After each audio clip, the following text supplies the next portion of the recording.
الشيطان الرجيم. بسم الله الرحمن الرحيم. إنا أنزلناه في ليلة القدر وما أدراك ما ليلة القدر ليلة القدر خير من 1000 شهر تنزل الملائكة والروح فيها بإذن ربهم من كل أمر سلام هي حتى مطلع الفجر. صدق الله العلي العظيم.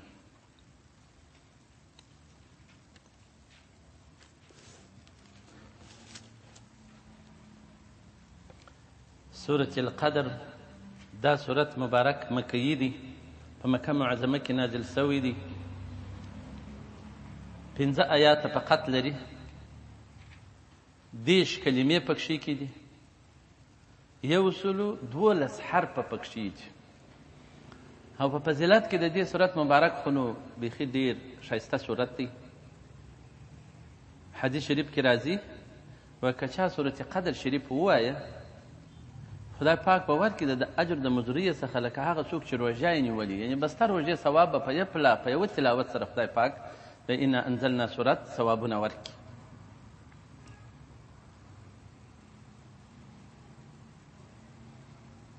او په دې کې ناسخ و منسوخ نسته، ټوله محکم آیاتونه دي. او په دې کې د قدر د شپې بیان سته، نو ځکه سورة القدر ورته وویل شو. بسم الله الرحمن الرحيم والصلاة والسلام على رسول الله صلى الله عليه وآله وسلم. إنا أنزلناه في ليلة القدر. فتحقیق سره موږ نازل کړی دی دغه قرآن عظیم في ليلة القدر، په شپه کې د قدر. يعني إننا نحن الله بدأنا إنزال القرآن، يعني الله جل وعلا شانه فرمایي چې زه الله یم مشروع کړی دی نزول د قرآن عظیم په شپه کې د قدر. ځکه دا شپه د قدر چې ده دا لیلة المبارکه ده، شپه ډېره مبارکه ده.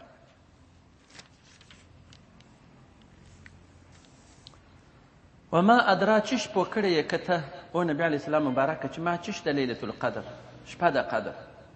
لیلة القدر شپه د قدر چې ده خیرون دا بهتره ده من 1000 شهر در 1000 میاشتو، چې په هغې کې د لیلة القدر شپه نه وي در 1000 میاشتو دا بهتري لري او شوالی لري.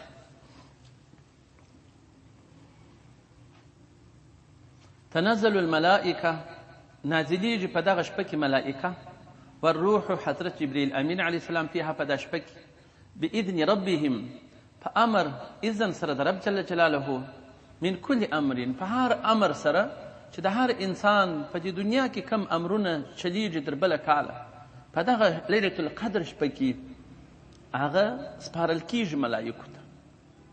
د 15 په شپه لیکل کېږي، په دغه شپه ملایکو ته سپارل کېږي چې در بله کاله پورې دغه به تطبیقېږي پر هر انسان باندې.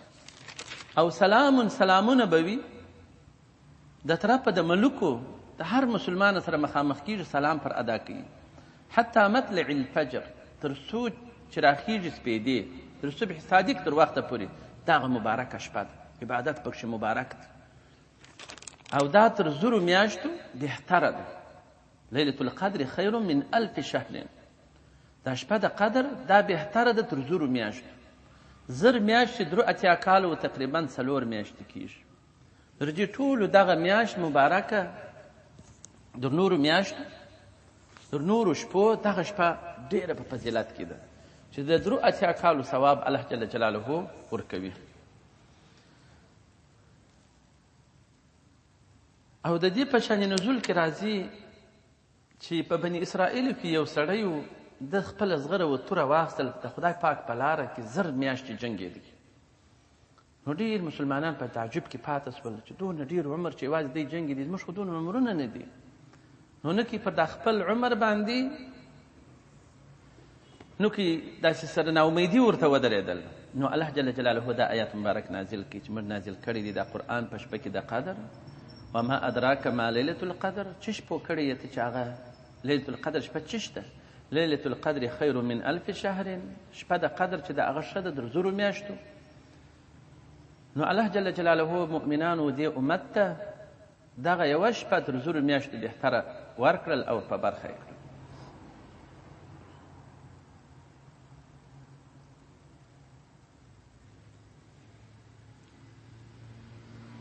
نو دا ډېره مبارکه شپه ده چې د چا په برخه سي.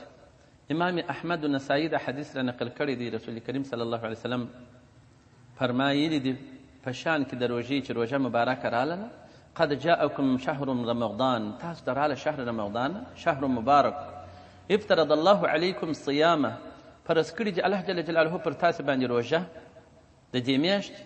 په دې میاشت کې خلاصیږي ابواب الجنه، دروازې د جنت، او په دې میاشت کې تړل کیږي ابواب الجحیم، دروازې د دوزخ تړل کیږي. او وتغل فيه شیاطین، شیطانان تړل کیږي چې غټ شیطانان وي. او په دې کې میاشت کې لیلة یو شپه ده خیر من الف شهر، هغه در زرو میاشتو بهتره ده په دې میاشت کې ده. من حرم، که څوک محروم سو خیرها، د خیر څه د دې میاشت د دغې شپې یا د دغې میاشتې، فقد حرم، نو دا یو مخ محروم دی د خیر څخه دغه کس چې په دغه مبارکه میاشت کې دی عبادت ونه کړي، په دې مبارکه شپه کې دی عبادت ونه کړي، محروم پاتې سي، دا سړی نو یو مخ محروم دی، بیا به نو خیر پیدا نه کړي. او بل حدیث کې بخاري و مسلم را نقل کړی دی، نبی کریم صلی الله علیه و وسلم فرمایي من قام لیلة القدر، که څوک ودرېدی په شپه کې د قدر عبادت یې وکړي، ایمانا چې پر خپل رب جل وعلا ایمان درلودي وي، احتسابا طلب د ثواب یې کوي د خدای پاک څخه، غفر له ما تقدم من ذنبه، تېر سوي ګناهونه به خدای پاک ټوله ورمعاف کړي. دا دونه لوی ثواب لري. او روح چې دی حضرت جبرئیل علیه الصلاة والسلام دی، دی خاص کی چې تنزل الملائکه خو عادي ذکر شول، والروح جبرئیل امین علیه السلام جلا خاص کی لزیادت شرفه، چې ډېر زیادت شرف لري دی په ټولنه کې د ملائکو، نو ځکه دی خاص ذکر کی.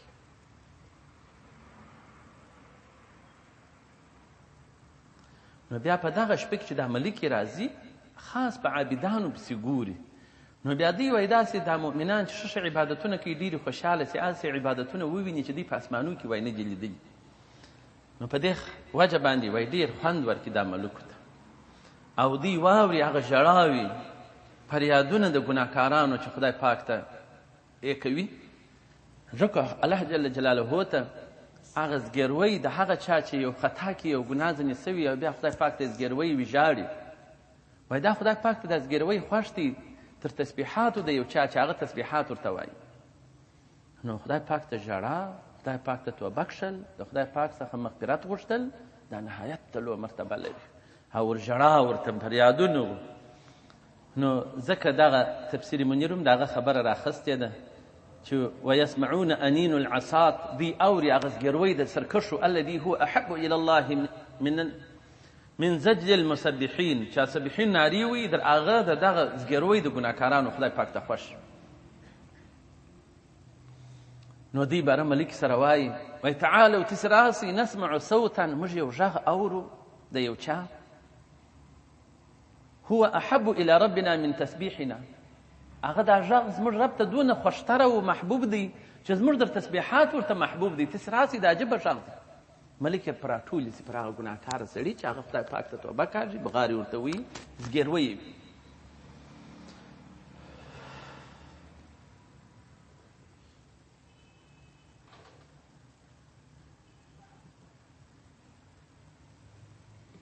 نو په دې وخت کې په دغه شپه کې هغه تجارت د مؤمنانو خورا پر مخ روان وي. لکه یو مؤمن چې وایي مکې شریف ته ولاړ سي، هر عبادت یې په 2 رکعته منځ په 1 لاکور بدلیږي، نو ډېر ثوابونه حاصلوي. نو په دغه ځای کې هم په دغه شپه کې هم خدای پاک مؤمنانو ته غټ ثوابونه ورکوي. نو دا امتیاز د دې امت دی چې الله جل جلاله دې امت ته ورکړی دی، نو ډېر ښایسته امتیاز دی. نو لیلة القدر دا شپه د شرف او د تعظیم ده، دا شپه د حکم او د تقدیر ده. الله جل جلاله تقدیرات کوي په دا شپه کې چې د اراده سوي وي تر بله کاله پورې. دا که څوک مړ کېږي، اجل وي، رزق وي، ډوډۍ وي، واده وي، څه چې امور د دوی وي هغه ټوله سپارل کېږي چې څلورو ملکو ته ورکول کېږي چې هغه اسرافیل علیه السلام دی، میکائیل علیه السلام دی، اسرائیل علیه السلام دی، جبرائیل علیه السلام دی. دغو څلورو ملکو ته سپارل کېږي.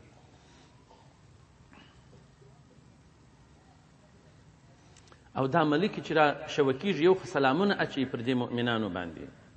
حتی د هر اسمان ملکې وي، د سدرة المنتهی ملکې وي، جبرائیل علیه السلام یې په منځ کې وي چې مؤمنان بیا دعاوې کوي. دغه ټولې ملکې د دې پر دعا باندې امین وایي.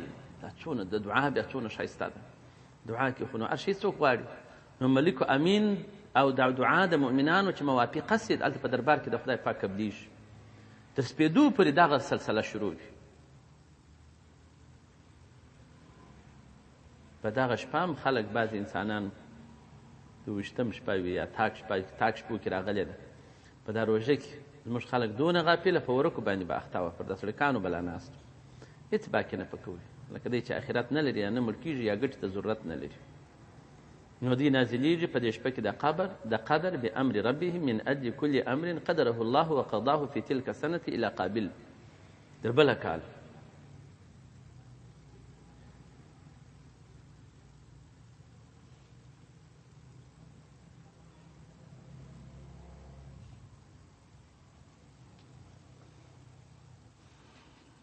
او دا چې د نبي علیه السلام مبارک فرمایلی دي چې لیلة القدر فی العشر البواقی، په هغه باقي لسو ورځو کې د شهر رمضان دي. که چا طلب کړه دغه شپه خدای پاک څه ثواب وغوښتی، فإن الله یغفر له ما تقدم من ذنبه وما تأخر، اول و اخر ګناهونه ټول ورمعافوي. او وهي لیلة وتر، دا په تاک شپو کې ده، په تاک شپو کې چې د 21 څخه نیولې بیا تر 29 پورې. خو د شافعي صاحب په مذهب 21مه هغه ټینګوي، زموږ مذهب بیا 28مه شپه د روژې مبارکې دا ټینګوي. انه الذي عليه اکثر العلماء چې انه لیلة 27 من رمضان، 28مه د رمضان څخه په هر کار کې.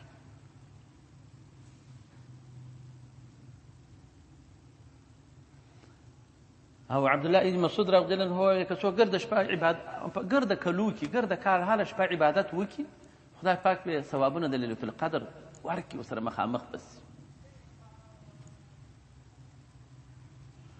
نو بل صحابي وایي خدای دې دته بخښه وکړي، وایي دی عالمو په دې سره چې نبي علیه السلام ویلي چې دا په د اخرو ورځو کې د رمضان ده، نو دی دا ګرده کال ولې وایي او دا په 28مه شپه ده. نو باره چې ده ته وویل دا دپاره د دې چې خلک پر د هغه ته تکیه ونه کړي، باره به ګرده کال عبادت نه کوي. او بیا داسې وویله چې بله شپه هم نه یادومه، خاص دا 28مه یادوم. بیا خلکو ورته وویله چې ته ولې دا خبره کوې یا ابا منظر؟ نو دی وایي زه په علامو سره کوم چې نبي علیه السلام مبارک موږ خبر کړي په علامو سره چې هغه په سهار کې لمر خیږي، شعاوې نه لري، دا شپه نه ډېره باریکه وي، یخه وي او نه ډېره ګرمه وي، او شیطانانو باندې دا بصیر کې د اسمانه نه رالویږي، او ډېره معتدله هوا وي په دغه شپه باندې. نو دغه علامې دي. نه به یخ وي او لمر چې پورته کېږي سهار د توندوالی نو کې ضعیفه وي، سره کمه وي، ملکې پورته کېږي. او نبي علیه السلام مبارک خلکو ته نه ورښیول، ما لیلة القدر ولیدل فانسیتها یره مې سول، وهي في العشر الاواخر من لياليها، په دا لږ شپو کې ونه په د اخر رمضان کې، نو چې په کومه شپه کې خو داسې خاص یې نه ورښیول. نو په 21مه باندې هم نبي علیه السلام مبارک صلی الله علیه و آله وسلم داسې کړي دي چې سجده یې کړې وه، هغه په خټو کې وه، باران وسو، نو بیا د سجده کوله او به راتویسي په خټو کې سجده کړې وه. نو د مبارک داسې ویلي چې ما خوب ولیدی چې لیلة القدر په داسې شپه کې وه چې ما په خټو کې سجده کول. نو صحابه وایي هغه چې موږ حساب ورته وکړي هغه د 21مه شپه وه، په سهار کې نبي اسلام لمونځ کوو، باران وورېدی، چت را دغه سو، را سره یې سو، هغه خټې سولې، نبي اسلام مبارک په دا خټو کې سجده کول. اوس دا غیر مذهبي خلک وایي دا بدعت دی، دا بدعت دی، دا بدعت دی، دا بدعت دی. د دې مسجدونه چې ووینې داسې ښایسته یي، داسې پنډې پنډې غالۍ پکښې هوارې وي، نو نبي علیه السلام مبارک په خټو کې سجده کول، دا ستا غالۍ بدعت نه ده، دا ستا سیخ کانکریټ بدعت نه دی، نور شیان دي بدعت نه دي. نبي علیه السلام داسې په داسې ځایو کې لمونځونه کول، د یوازې بدعت پر دا مذهبي خلکو باندې راغورځي چې دا بدعت دی، دا بدعت دی.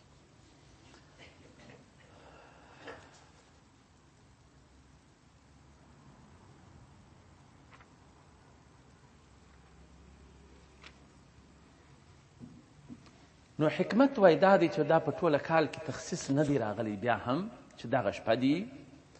په دې وجه باندې چې خلک کوشش وکړي یو ګټه وکړي د آخرت، ټوله کال یې په تلاش کې پسې سي، اجتهاد وکړي، کوشش وکړي، ځینې غافله نه سي، پر دغه لسو شپو باندې بیا ځان تکیه نه کړي. د هغه رقم اسم اعظم شریف په ټول قرآن عظیم کې پټ دی چې هر رقم دعا په وکړي خدای پاک یې درڅه قبلوي. په دې وجه باندې چې ته ټول قرآن تلاوت یې نو کې ځای در وشي بره بغه یو ځای په سټینګ کې بلا به نور اخوا و دې خوا ته نه ځې، د ټول قرآن هغه ګټې به درڅخه پاتې سي.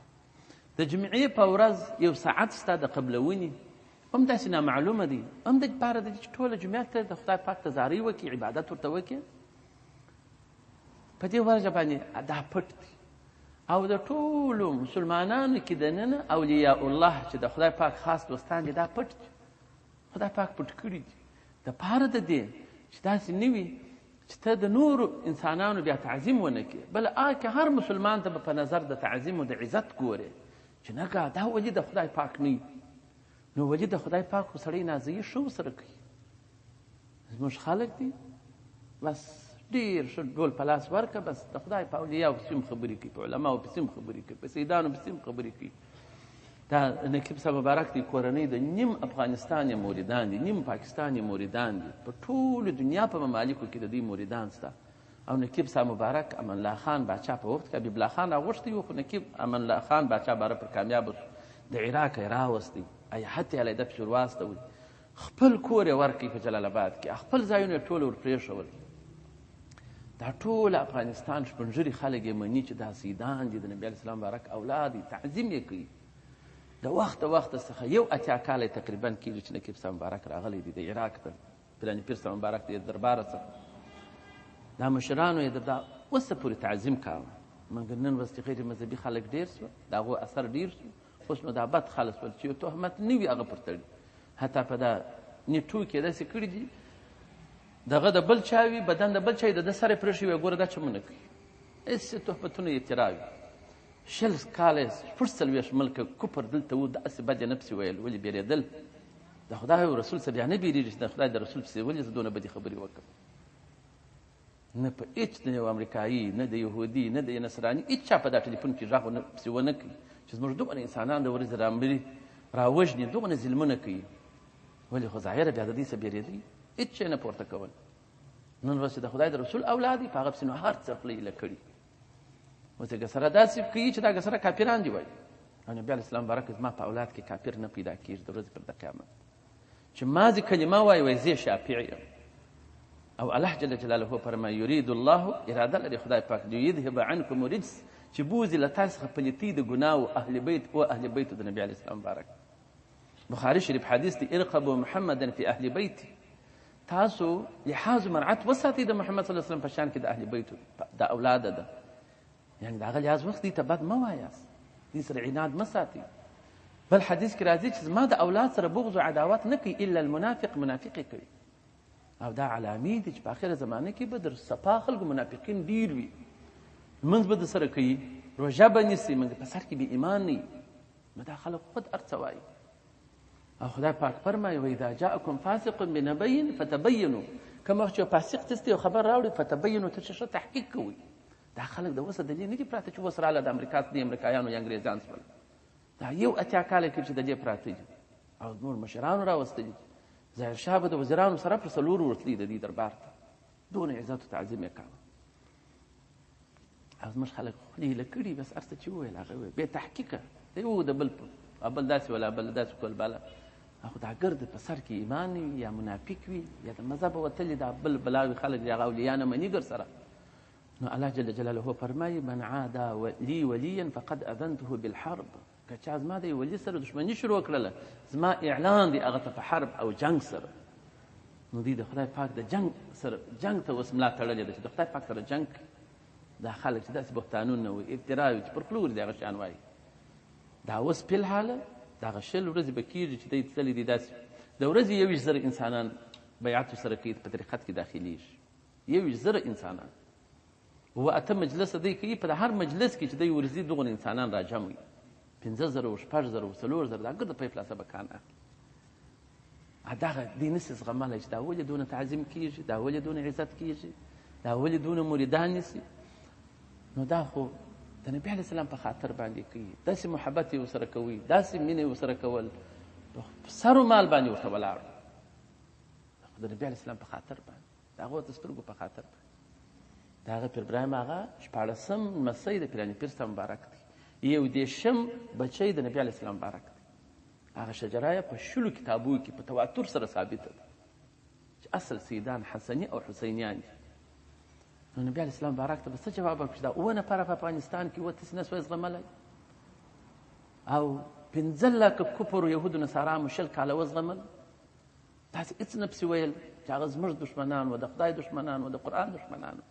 تا هېڅ شی نه کوي پسې پورته، نن ورځ په ټلیفون کې هر شی پسې پورته کوي، دروغ پسې وایي. نو دا زموږ ستاسې کمزوري دي. نو اولیا د خدای پاک پټ دي په دې انسانانو کې، په دې وجه باندې چې ته د هر سړي تعظیم وکړي چې دا به ولي د خدای نه وي. حتی زموږ تصوف کتابونه وایي که یو چا ناکي دا وکړله چې زه ولي د خدای یم، مې بې احترامي مه کوه. که یې پلا د هغه و د احتیاط څخه وایي غږ مه پسې لره، که یې پلا د هغه و او خدای پاک خوا درته بده کړله، د خدای قهر در باندې اوس، هغوی زما اعلان د جنګ دی دغه کس ته چې زما د ولي سره دی دښمني کوي. نو موږ خو د خدای دپاره د خدای د دوستانو سره دوستي کوو، د نبي علیه السلام مبارک په خاطر باندې د سیدانو احترام کوو. نو چې دغه کلمه شریفه وایه او مرعت د خدای او رسول نه کوې، امر یې نه منې، نو دا څه شي سو بیا؟ دا څونه خطرناکه خبرې دي. نن ورځ خلکو ملا ورته تړلې ده کوي.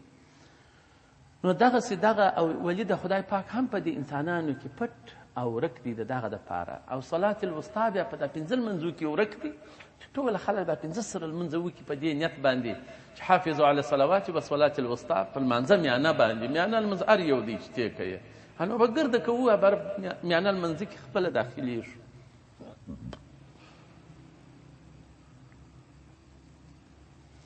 او داسې علماو امام شعبي رحمت الله علیه ویلي دي، وایي ورځ د دغه سهار د دغه د لیلة القدر شپه، وایي ورځ هم دغسې فضیلت لري، ورځ هم مه پرېږدئ عبادت پکښې کوئ، ډېر عبادتونه پکښې کوئ. وایي ورځ هم یومها که لیلها داسې رقم راځي.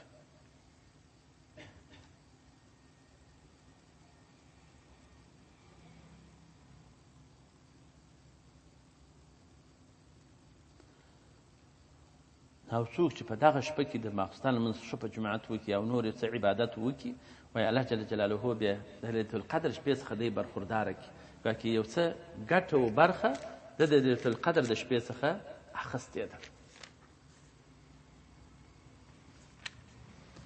نو دا در دې ځایه پورې د لیلة القدر شپې بیان و. خدای پاک دې موږ تاسې ځینې برخورداره کړي. نو لیلة القدر شپه انا انزلنا شریف صورت پر دغه ځای باندې خلاص شو. اوس بیا سورة البینه شروع کیږي.